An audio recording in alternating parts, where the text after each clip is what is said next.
ত্রয়োদশ জাতীয় সংসদ নির্বাচনে কিশোরগঞ্জ ৪ আসনে জয়ী হয়েছেন বিএনপি মনোনীত প্রার্থী অ্যাডভোকেট ফজলুর রহমান। কেন্দ্র থেকে প্রাপ্ত বেসরকারি ফলাফল অনুযায়ী বীর মুক্তিযোদ্ধা ফজলুর রহমান মোট ভোট পেয়েছেন ১,৩২,৫৫৩টি।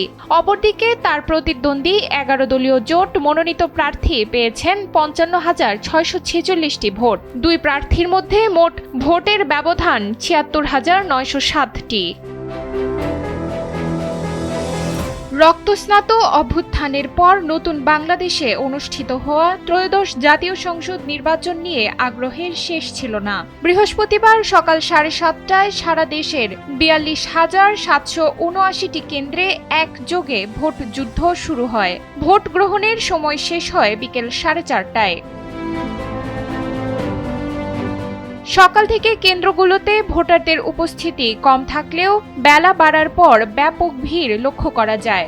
বিশেষ করে তরুণ ভোটারদের উপস্থিতি ছিল চোখে পড়ার মতো। সব মিলিয়ে সারা দেশে শান্তিপূর্ণ ভোট হয়েছে বলে মত দিচ্ছেন পর্যবেক্ষকরা।